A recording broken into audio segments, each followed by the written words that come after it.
जो पत्थर बरसा रहे हैं मुस्लिम मोहल्लों में, ये असभ्य मुस्लिम लोग हैं जो पत्थर बरसा रहे हैं? मैंने मुस्लिम कहा ही नहीं, मैंने कहा पत्थर पहले मारा, जुलूस की तरफ से डीजे चलाया, उकसाया और चलाया है, और उसके बाद दोनों तरफ से भी है। अभी मजा आएगा ना भिड़ो। कीर्ति आजाद साहब, मैं 3 आप दिन कह रहे पहले हैं कि खत्म किया, समय रूट पूरा। अप्लाई नहीं, रूट जो उनको तय करना चाहिए था वो नहीं हुआ, लेकिन यहाँ पर तो बकायदा वो रूट में जो पुलिस ने इनको अप्रूव्ड रूट था, उसमें बीजेपी के नेता आकर बता रहे हैं कि हमने उसी रूट को इस्तेमाल किया था।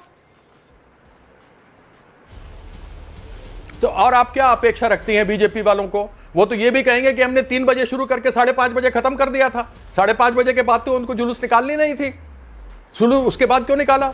आपके सामने डंडे फरसे तलवार ले हुए हैं। जब कहा गया था कि आप कोई हथियार साथ में नहीं रखेंगे तो हथियार रखा हुआ था, डीजे नहीं चलेगा तो डीजे चल रहा था।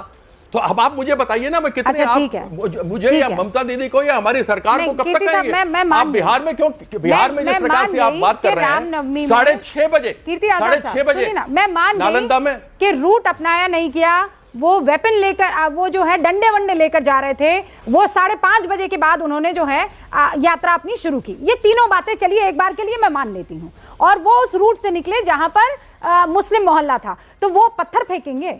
तो मुसलमानों को पत्थर फेंकना अलाउड है?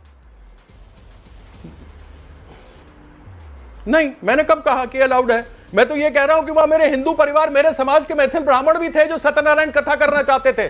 नहीं, उनके यहाँ भी तो विघ्न हुई मार रहे थे है, क्या? केवल मुसलमानों के यहाँ विघ्न नहीं हुआ है, नहीं, हिंदुओं को भी नाराजगी है। मैथिली परिवार वाले आपके, वो जिनके आप जिक्र कर रहे हैं, उन्होंने भी पत्थर मारे हैं रामनवमी के इस जुलूस पर। हाँ।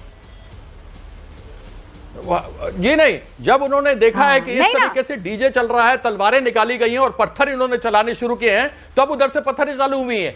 पत्थरें दोनों तरफ से चली हैं। तो मैं ये थोड़ा कह रहा हूं कि एक तरफ से चली है। तो वही तो मैं कह रही हूं कि मैथिली परिवार ने पत्थर नहीं मारे। रूबिका जी, उन्होंने, आजाद साहब सुनिए, रूबिका जी सुनिए मेरी बात सुनिए, आप ये कह रहे हैं कि इन लोगों ने सबको परेशान किया, इन्होंने मुसलमानों को भी परेशान किया, इन्होंने मैथिली ब्राह्मणों को भी परेशान किया, जो राम कथा करना चाह रहे थे। लेकिन ऐसा क्यों हुआ कि ये पत्थर तो मुस्लिम मोहल्लों में पड़े और वो मैथिली परिवार जो जहां पर बसे हुए हैं वहां पत्थरबाजी नहीं हुई? क्योंकि वह सभ्य हिंदू हैं, हम सब सभ्य हिंदू हैं। इनके साथ क्रिमिनल बैठे हुए थे। यह भारतीय जनता पार्टी ने यही काम बिहार में किया है, यह बिहार में इन्होंने किया है, यह इन्होंने हुगली में किया है, यह मलाड में किया है, यह वाड़ी में किया है, जहां मैं पहुंच गई हूं। आप कह रहे हैं वो सभ्य हिंदू परिवार हैं जिन्होंने इन हुड़दंगियों के आगे पत्थर नहीं बरसाए। ठीक है पॉइंट सर। तो ये जो पत्थर बरसा रहे हैं मुस्लिम मोहल्लों में, ये असभ्य मुस्लिम लोग हैं जो पत्थर बरसा रहे हैं?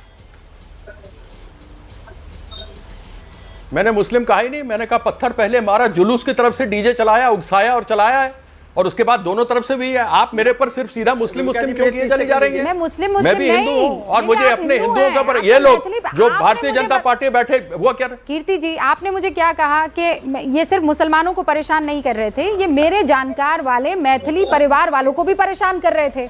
तो मैं ये जानना चाह रही हूँ कि क्या मैथिली परिवार वालों ने बाल की खाल क्यों निकाल रहे हैं? के वक्त जब ये हुड़दंगी परेशान कर रहे थे तो पत्थर मारे इनको कि नहीं, जैसे मुस्लिम मोहल्लों में उन पर पत्थर मारे गए?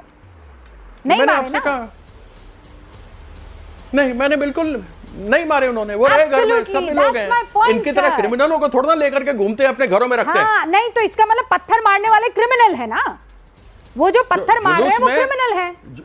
बिल्कुल, जुलूस में जितने बैठे, बिल्कुल जिन्होंने जुलूस में से जिन लोगों ने पत्थर मारे हैं वो अब थे बिल्कुल क्रिमिनल। जिन्होंने ये सारा कुछ शुरू किया है वो भाजपा क्रिमिनल थे। आप तो बिल्कुल सही कह रही हैं। अब भाजपा कैसे हो गया सर? वो तो वहां पर आपने अभी जांच कहां की है? जो पत्थर मार रहा है वो क्रिमिनल। पॉइंट क्लियर हो गया।